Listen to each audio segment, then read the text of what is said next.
आपका God online classes में। दोस्तों, जैसा कि पिछले वीडियो में हमने, या ये कहें कि पिछली वीडियो से हमने उत्तराखंड यूकेपीएससी और यूके ट्रिपल एससी के लिए स्पेशल वीडियोस बनाना शुरू किया है आप लोगों की रिक्वेस्ट पर।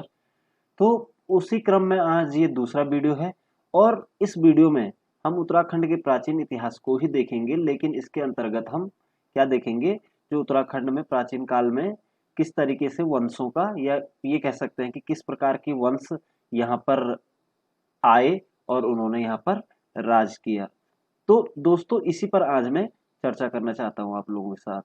इससे पूर्व वाली वीडियो जो कि पिछली वीडियो थी हमारे उत्तराखंड सीरीज की, जो और फर्स्ट वीडियो भी थी, उसमें हमने डिस्कस कर चुके हैं कि प्राग ऐतिहासिक काल और आदि ऐतिहासिक काल और कुछ ऐतिहासिक कालों का वर्णन हम कर चुके हैं कि उत्तराखंड में निवास की या फिर उत्तराखंड की जो स्थिति थी वो किस प्रकार से थी प्राचीन काल में। ठीक है दोस्तों, तो आज हम उत्तराखंड के प्राचीन काल की ही बात करते हुए आगे और यहाँ पर विभिन्न प्रकार के शासनों की बात करेंगे।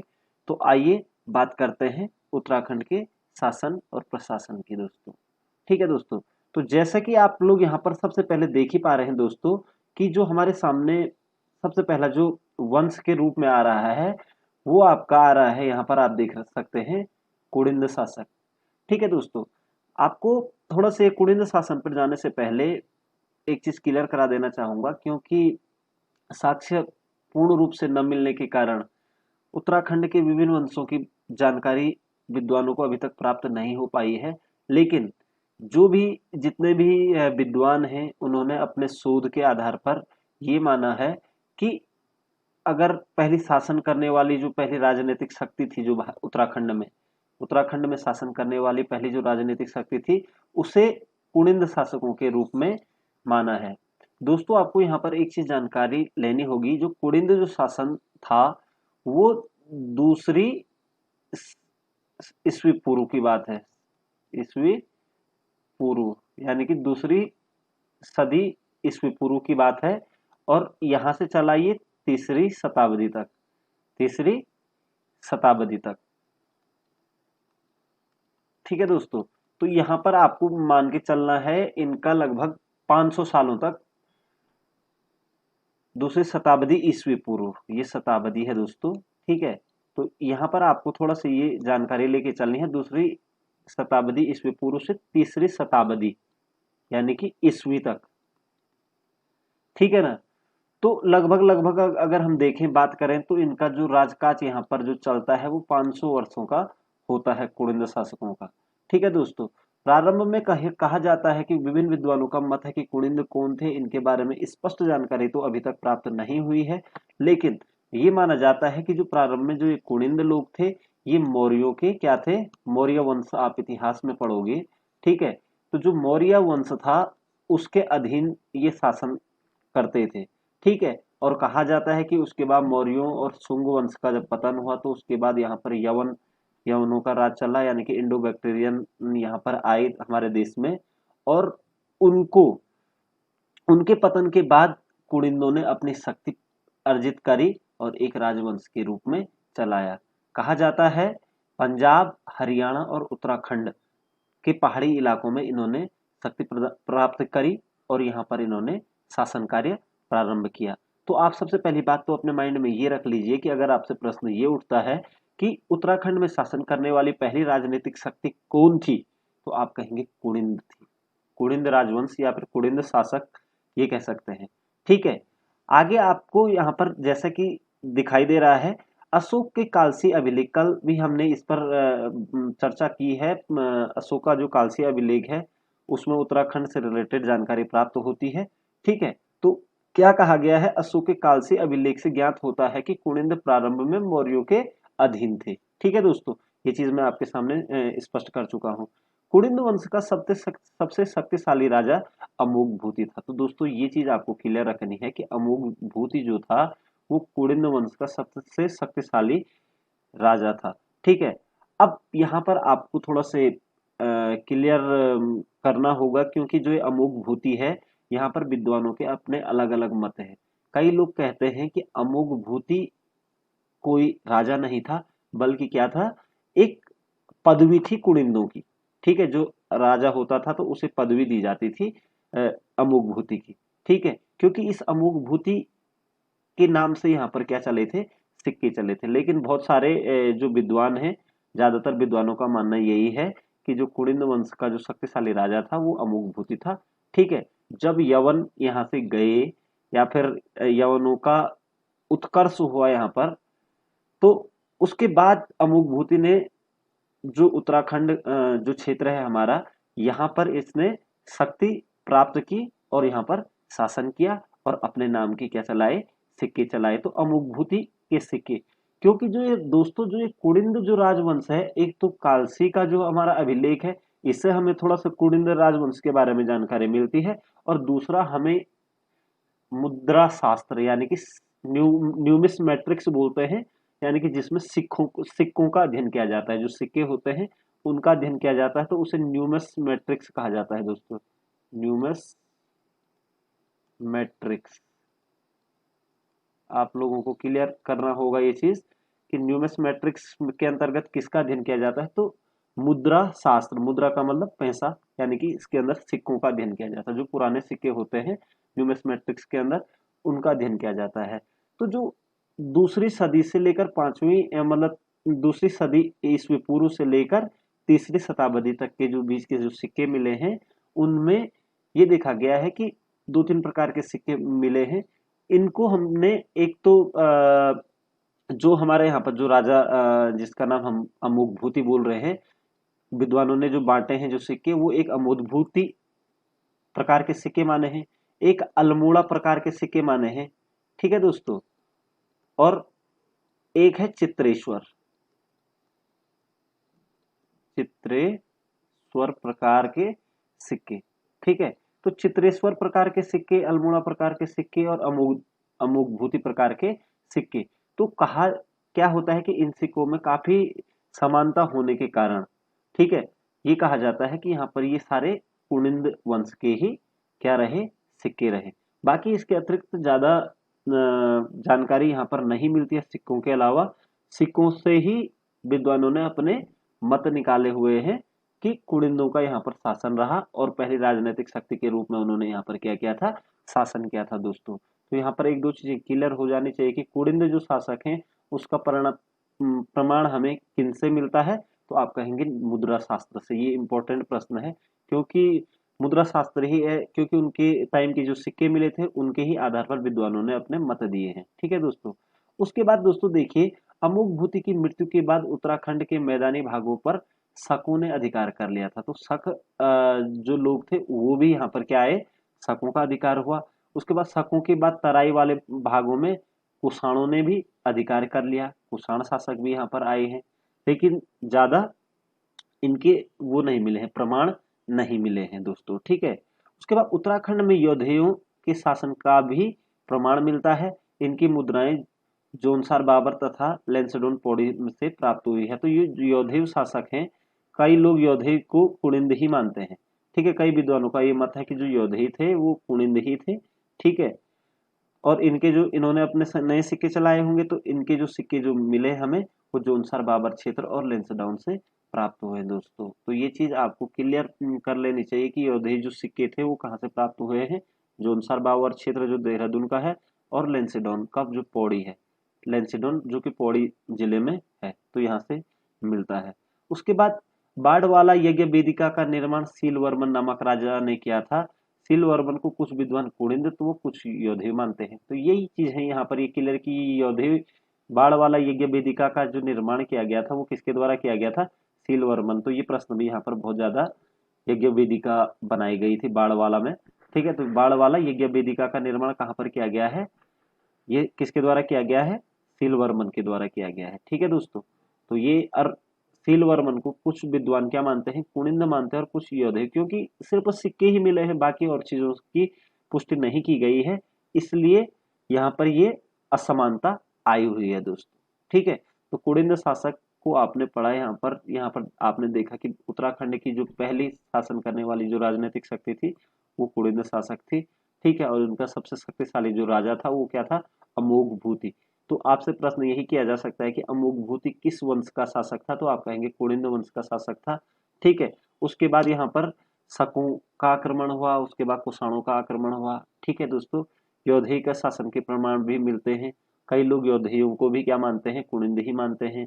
और यज्ञ वेदिका, जो बाढ़ वाला यज्ञ वेदिका का जो निर्माण कराया था वो किसके द्वारा किया गया था, सीलवर्मन के द्वारा। और सीलवर्मन को कुछ लोग कुणिंद मानते हैं और कुछ लोग क्या मानते हैं, योधेय मानते हैं दोस्तों। ठीक है, अब आगे देखते हैं दोस्तों करतरपुर राज्य। यहाँ पर ये जो करतरपुर राज्य है दोस्तों, आपको मैं एक चीज यहाँ पर थोड़ा सा क्लियर कर देना चाहता हूँ कि जब तीसरी शताब्दी के बाद, दूसरी शताब्दी ईस्वी पूर्व से तीसरी शताब्दी तक, तो कुणिंदों की पहचान की जाती है सिक्कों के आधार पर।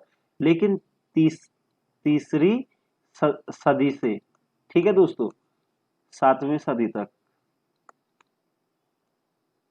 यहाँ पर कहा जाता है कि कई प्रकार के राजवंश रहे। कुणिंद भी आपस में क्या हो गए थे, छिन्न भिन्न हो गए थे, क्योंकि कुषाणों के आक्रमण हुए, शकों के आक्रमण हुए। ठीक है दोस्तों, तो समुद्रगुप्त का प्रयाग प्रशस्ति अभिलेख में एक कर्तपुर राज्य का वर्णन किया गया है। आपको यहाँ पर ये चीज क्लियर हो जानी चाहिए। कर्तपुर राज्य का जो मुख्य वर्णन मिला है वो समुद्रगुप्त का एक प्रयाग प्रशस्ति, प्रयाग प्रशस्ति, प्रयाग प्रशस्ति जो अभिलेख था उसमें एक कर्तपुर राज्य के बारे में थोड़ा बहुत जानकारी प्राप्त होती है। लेकिन इतिहासकार ये नहीं जान पाए हैं कि ये कर्तपुर राज्य कहाँ का था और इसके शासक कौन थे। ठीक है ना, तो यहाँ पर जो जानकारी प्राप्त हुई है वो ये हुई है कि कर्तपुर राज्य के संस्थापक भी कुणिंद ही थे।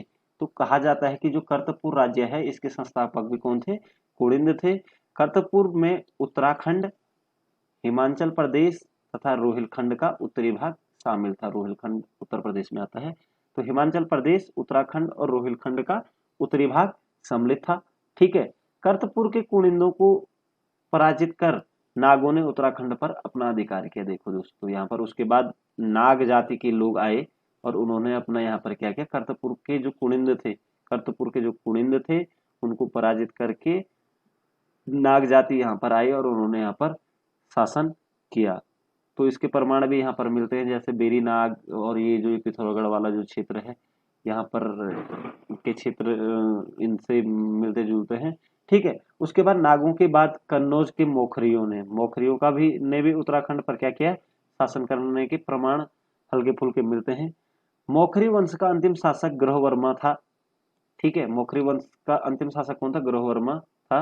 हर्षवर्धन ने इसकी हत्या करके शासन को अपने हाथों में ले लिया था। हर्षवर्धन जिसके टाइम पर आपका क्या कह सकते हैं, घुनसांग भारत आया था हर्षवर्धन के टाइम पर ही। ठीक है, तो मौखरियों का ग्रहवर्मा को हत्या करके हर्षवर्धन क्या बना था, कन्नौज का शासक बना था। ठीक है दोस्तों, हर्षवर्धन के शासनकाल में चीनी यात्री घुनसांग उत्तराखंड भारत भ्रमण पर आया था। तो उत्तराखंड भ्रमण पर भी कौन आया था, हर्षवर्धन के शासनकाल में ही चीनी यात्री घुनसांग, जिसकी पुस्तक का नाम क्या था, मैं पिछले वीडियो में भी ये डिस्कस कर चुका हूँ, CU की। तो आप देख सकते हैं कि जो कर्तपुर राज्य की बात हो रही है उसकी जो वो जो बात मिली है हमें समुद्रगुप्त के प्रयाग प्रशस्ति अभिलेख से हमें प्राप्त होता है। ठीक है, और उसके बाद कहा जाता है कि जो कर्तपुर राज्य था ये इनके संस्थापक भी क्या थे, कुणिंद ही थे। ठीक है ना, और इस कर्तपुर के जो कुणिंद थे इनको हरा करके नागों ने यहाँ पर अधिकार किया। उसके बाद मोखरियों का उत्तराखंड पर शासन हुआ। मोखरी शासक का जो अंतिम शासक था ग्रहवर्मा, उसकी हत्या किसने कर दी थी, हर्षवर्धन ने कर दी थी। ठीक है दोस्तों, और उसके बाद उसी के शासनकाल में हो सकता है कि उसका जो शासनकाल रहा होगा वो उत्तराखंड के कुछ क्षेत्रों में रहा होगा। और उसी के शासनकाल में चीनी यात्री घुनसांग उत्तराखंड की यात्रा पे आया था। उसने उत्तराखंड को ब्रह्मपुर नाम दिया था, जबकि हरिद्वार में उसने स्नान किया था तो इस हरिद्वार का नाम उसने मोयूली यानी कि मयूरपुर नाम दिया था। तो ये जानकारियां हमें कर्तपुर राज्य के संदर्भ में मिलती हैं दोस्तों। अब बात आगे करते हैं, जो अगला जो राजवंश था दोस्तों, वास्तविक राजवंश आपके सामने आ रहा है, वो आ रहा है आपका कार्तिकेयपुर राजवंश। कार्तिकेय राजवंश ये एक्चुअली दोस्तों हर्ष की मृत्यु के बाद उत्तराखंड पर अनेक छोटी छोटी शक्तियों ने शासन किया। इसके पश्चात 700 ईस्वी में कार्तिकेयपुर राजवंश की स्थापना हुई। इस वंश ने 3 से अधिक परिवारों ने उत्तराखंड पर 700 से 1030 ईस्वी तक लगभग 300 सालों तक शासन किया। 3 परिवार थे इसके अंतर्गत, कार्तिकेयपुर राजवंश के अंतर्गत, ठीक है। और हर्ष की मृत्यु के बाद यहाँ पर हुआ था, शासन किया था, तो उसके बाद कार्तिकेयपुर राजवंश का उद्भव हुआ था। और इन्होंने कब से कब तक यहाँ पर शासन किया? 700 ईस्वी से 1030 ईस्वी तक, यानी कि 350 साल तक इन्होंने यहाँ पर क्या किया था? राज किया था। दोस्तों, विद्वानों का अभी स्पष्ट मत नहीं है कि कार्तिकेयपुर राजवंश जो था, जो कि कत्यूरी राजवंश के नाम से भी जाना जाता है, ये लोग कहाँ से आए थे, किस प्रकार से इन्होंने अपनी सत्ता को संगठित किया था या फिर सत्ता को स्थापित किया था, इसके बारे में कोई भी जानकारी नहीं मिलती है। लेकिन आपको पांडुकेश्वर, जो कि चमोली जिले के पांडुकेश्वर एक स्थान है, वहां पर ताम्रपत्र प्राप्त हुए थे। और ललित सुरसेन के 2 ताम्रपत्र प्राप्त हुए थे वहां पर। ललित सुरसेन, ललित सुरसेन के ताम्रपत्र प्राप्त हुए थे। कहां पर? पांडुकेश्वर में, पांडुकेश्वर। तो कई बार कहा जाता है कि पांडुकेश्वर के जो ताम्रपत्र थे वो किस वंश, तो उसमें कार्तिकेयपुर राजवंश के बारे में बात की जाती है। कार्तिकेयपुर राजवंश की उसमें चर्चा मिलती है। तो अगर आपको यहाँ पर आगे बढ़ने से पहले मैं आपसे एक चीज क्लियर कर लेता हूँ कि कार्तिकेयपुर, जैसे अगर आपसे पूछा जाता है कि कुड़िंदों की जानकारी आपको कहाँ से मिलती है, तो आप कहेंगे कि मुद्रा शास्त्र, यानी कि सिक्कों से उनकी पहचान हो पाई थी। लेकिन कार्तिकेयपुर राजवंश की अगर हम बात करें तो मुख्य रूप से जो पांडुकेश्वर ताम्रपत्र हैं, और उसमें भी ललित सुरसेन, इसके 2 ताम्रपत्र और 2 अन्य राजा के वहां पर ताम्रपत्र मिले थे। तो ललित सुरसेन के ताम्रपत्र के 21वें और 22वें लाइन में कार्तिकेयपुर राजवंश की बात की गई है। ठीक है दोस्तों, तो आगे देखते हैं। इस राजवंश को उत्तराखंड का प्रथम ऐतिहासिक राजवंश कहा जाता है। देखिए, प्रथम राजनीतिक शक्ति किस शासन की थी, तो वो कुड़िंदों की थी। लेकिन उत्तराखंड का प्रथम और ऐतिहासिक राजवंश किसे कहा जाता है, तो आप कहेंगे कार्तिकेयपुर राजवंश को कहा जाता है। ठीक है। प्रारंभ में कार्तिकेयपुर राजवंश की राजधानी जोशीमठ चमोली के समीप कार्तिकेयपुर नामक स्थान पर थी। बाद में राजधानी बैजनाथ बागेश्वर बनाई गई। ठीक है दोस्तों, तो यहाँ पर आपको एक चीज क्लियर कर लेना चाहिए, कई विद्वान कार्तिकेयपुर को बैजनाथ को ही कार्तिकेयपुर मानते हैं। ठीक है ना। लेकिन स्टार्टिंग में इनकी जो राजधानी थी वो कहाँ थी? जोशीमठ में थी। और बाद में इन्होंने बैजनाथ, जो कि बागेश्वर ब्लॉक जिले में पड़ता है अभी, वहां पर इन्होंने राजधानी बनाई। वहां पर मंदिर जो है बैजनाथ के, वो इन्हीं के टाइम के हैं। 700 ईस्वी पूर्व से 1000 ईस्वी पूर्व के बीच के हैं। ठीक है दोस्तों, तो यहाँ पर ये चीज आपको क्लियर रखनी होगी कि कार्तिकेयपुर राजवंश की जो राजधानी थी वो पहले जोशीमठ थी, और उसके बाद कहाँ बनाई गई? बैजनाथ बना दी गई थी। ठीक है। इस वंश का प्रथम शासक बसंत देव था। ठीक है। अब यहाँ पर अगर आपसे क्वेश्चन पूछा जाता है कि कार्तिकेयपुर राजवंश का जो पहला शासक था वो कौन था, तो वो था बसंत देव। ठीक है दोस्तों, बसंत देव, बसंत देव। ठीक है दोस्तों, लेकिन यहाँ पर भी विद्वानों का अपने अपने मत हैं, लेकिन आप इस चीज को मान लीजिएगा कि बसंत देव ही थे, क्योंकि कई विद्वान ये मानते हैं, वासुदेव को मानते हैं, वासुदेव को क्या मानते हैं? कार्तिकेयपुर राजवंश का संस्थापक मानते हैं। ठीक है। अब यहाँ पर एटकिंसन एक इतिहासकार थे। एटकिंसन ने क्या कहा है कि वासुदेव और बसंत देव एक ही थे। लेकिन अन्य विद्वानों ने इन बातों को नकारा है कि वसंत देव और वासुदेव अलग अलग नहीं थे, क्योंकि वासुदेव मंदिर जो जोशीमठ में है, वहां पर बसंत देव के बारे में चर्चा की गई है। ठीक है, इसके प्रमाण मिलते हैं वहां पर, जोशीमठ का जो वासुदेव मंदिर है। ठीक है। तो वसंत देव और वासुदेव एक ही थे या नहीं थे, इसमें विद्वानों के क्या है? अलग अलग मत हैं। लेकिन कार्तिकेयपुर राजवंश का जो प्रथम शासक था वो कौन था? बसंत देव था। आप इस चीज को क्लियर रखेंगे, और बहुत बार परीक्षाओं में पूछा जाता है कि कार्तिकेयपुर राजवंश का प्रथम शासक कौन था, तो आप कहेंगे बसंत देव। ठीक है। बसंत देव के बाद के राजाओं के बारे में कोई जानकारी नहीं मिलती है। इसके बाद खरपरदेव के शासन के बारे में जानकारी मिलती है। खरपरदेव कन्नौज के राजा यशोवर्मन का समकालीन था। ठीक है दोस्तों, इसके बाद इसका पुत्र कल्याण राज कल्याण राजा बना। खरपरदेव वंश का अंतिम शासक त्रिभुवन राज था। तो एक तो कार्तिकेयपुर में बसंत देव हो गया, उसके बाद दूसरा जो खरपरदेव वंश भी कह सकते हैं और उसी नाम से वो वंश चला। और खरपरदेव का जो अंतिम शासक था वो कौन था? त्रिभुवन था। ठीक है दोस्तों। उसके बाद अगर हम बात करें आगे, तो यहाँ पर जैसे कि हम देख पा रहे हैं, नालंदा अभिलेख में बंगाल के पाल शासक धर्मपाल द्वारा गढ़वाल पर आक्रमण करने की जानकारी मिलती है। तो जो आपका नालंदा अभिलेख है, ठीक है, बंगाल के पाल शासक धर्मपाल द्वारा गढ़वाल पर आक्रमण करने की जानकारी उसमें मिलती है। तो ये प्रश्न भी आप क्लियर रख लेना कि बंगाल के शासक धर्मपाल द्वारा गढ़वाल पर आक्रमण करने की जानकारी किस अभिलेख से प्राप्त होती है? तो आप कहेंगे नालंदा अभिलेख से प्राप्त होती है। ठीक है, तो इस चीज को क्लियर करना। इसी आक्रमण के बाद कार्तिकेयपुर राजवंश में खरपरदेव वंश का के स्थान पर निम्बर वंश की स्थापना हुई। निम्बर भी इन्हीं की कार्तिकेयपुर में ही एक नया वंश चला। ठीक है, निम्बर ने जागेश्वर में विमानों का निर्माण कराया था। तो जागेश्वर में विमानों का निर्माण किस वंश ने कराया था? तो निम्बर ने, या फिर किस शासक ने कराया था? तो निम्बर ने। और ये किसके अंतर्गत ही है? कार्तिकेयपुर राजवंश के अंदर ही आता है। निम्बर के बाद उसका पुत्र इष्टगण शासक बना। उसने समस्त उत्तराखंड को एक सूत्र में बांधने का प्रयास किया था। ठीक है, जागेश्वर में नवदुर्गा, महिषासुरमर्दिनी, लकुलिश तथा नटराज मंदिर का निर्माण कराया था। तो इष्टगण ने कराए थे ये मंदिरों का। नवदुर्गा मंदिर, महिषासुरमर्दिनी, लकुलिश मंदिर और नटराज मंदिर, ये सारे कहाँ पर हैं? जागेश्वर में है दोस्तों। तो जागेश्वर के सारे मंदिर किसने बनाए थे? निम्बर वंश के शासक इष्टगण ने। ठीक है, इष्टगण के बाद उसका पुत्र ललित सूरदेव शासक बना और ललित सूरदेव के बाद उसका पुत्र भूदेव शासक बना।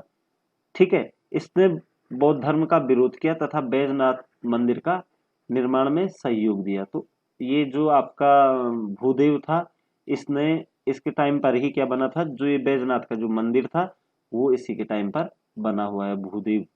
ठीक है दोस्तों, ये चीज आपको क्लियर रखनी है। कार्तिकेयपुर राजवंश में सलुड़ादित्य के पुत्र इच्छरदेव ने सलुड़ादित्य वंश की स्थापना की। तो देखिए कितने वंश हो गया आपका? एक तो बसंत देव हो गया, आपके बसंत देव पहला वंश हो गया, इसके अंतर्गत ये एक परिवार था। उसके बाद दोस्तों आपने देखा खरपर देव वंश, उसके बाद निम्बर वंश। आप अगर इस तरीके से इसको क्लियर करेंगे, निम्बर वंश, और उसके बाद सलुड़ादित्य वंश। ठीक है दोस्तों, तो ये चार वंश आपके किसके अंतर्गत आए? कार्तिकेयपुर राजवंश के अंतर्गत आए। ठीक है ना। तो सलुड़ादित्य के पुत्र इच्छरदेव ने क्या किया था? सलुड़ादित्य वंश की स्थापना की थी। कार्तिकेयपुर शासनकाल में आदिगुरु शंकराचार्य उत्तराखंड आए थे। तो उत्तराखंड किस शासनकाल में आए थे? तो कार्तिकेयपुर राजवंश के समय पर ही आदिगुरु शंकराचार्य कहाँ आए थे? उत्तराखंड आए थे और उन्होंने बद्रीनाथ और केदारनाथ मंदिरों का पुनरुद्धार कराया था। और साथ ही साथ सन 820 ईस्वी में केदारनाथ में उन्होंने अपने प्राणों का त्याग कर दिया था। तो देह त्याग दी थी आदिगुरु शंकराचार्य जी ने। तो आदिगुरु शंकराचार्य किस समय उत्तराखंड आए थे? तो आप कहेंगे कार्तिकेयपुर राजवंश के शासनकाल में आए थे। अब यहाँ पर अगर ये कहा जाता है कि बद्रीनाथ और केदारनाथ के मंदिरों का पुनरुद्धार किस शासक के समय में हुआ है, किस शासन के? तो आप कहेंगे कार्तिकेयपुर शासन के समय में। ठीक है दोस्तों, तो कार्तिकेयपुर, उसके बाद लास्ट पॉइंट आ रहा है जो आपके सामने कि कार्तिकेयपुर शासकों की राजभाषा संस्कृत तथा लोक भाषा पाली थी। यानी कि जो उनकी लिपि थी वो क्या थी? पाली थी। और राजभाषा उनकी क्या थी? संस्कृत थी। तो ये प्रश्न भी यहाँ पर से बन जाते हैं कि संस्कृत, कार्तिकेयपुर शासकों की राजभाषा क्या थी? तो आप कहेंगे संस्कृत थी। ठीक है, तो ये सारी चीजें आपके सामने आपने देखा कि किस प्रकार से यहाँ पर शासन हुआ। कुड़िंदों की हमने बात करी, यहाँ पर कर्तपुर राज्य की हमने बात करी, और साथ ही साथ हमने कार्तिकेयपुर राजवंश की हमने बात करी। तो दोस्तों कुल मिलाकर के यहाँ पर ये कहा जा सकता है कि तीन जो हमने ये वंशों की बात करी, तो जो कुड़िंद वंश है उसकी जो जानकारी हमें प्राप्त होती है वो सिक्कों से प्राप्त हुई है। कर्तपुर राज्य की हमें समुद्रगुप्त के प्रयाग प्रशस्ति अभिलेख से प्राप्त होता है। और कुड़िंदों की जानकारी हमें कालसी अभिलेख से भी प्राप्त होती है। इसके अतिरिक्त जो कार्तिकेयपुर राजवंश है उत्तराखंड का पहला या वास्तविक शासन, उसकी जानकारी हमें कहाँ से मिलती है? पांडुकेश्वर ताम्रपत्र अभिलेखों से प्राप्त होती है। पांडुकेश्वर चमोली जिले में है, वहां पर मंदिर भी आपका बद्रीनाथ मोटर मार्ग पर, जोशीमठ बद्रीनाथ मोटर मार्ग के बीच में ये स्थान है पांडुकेश्वर। तो दोस्तों आशा करता हूँ कि आपको जरूर वीडियोज पसंद आ रही होंगी और ये वीडियो भी आई होगी। आगे ही आपको इस तरीके से विभिन्न प्रकार के टॉपिकों से अवगत कराता जाएगा। अगर आपने अभी तक चैनल को सब्सक्राइब नहीं किया है दोस्तों, तो चैनल को जरूर सब्सक्राइब करें और अपने दोस्तों के साथ जरूर शेयर करें। आपका समय शुभ हो, मैं आपके उज्जवल भविष्य की कामना करता हूँ। जय हिंद, जय भारत, जय उत्तराखंड।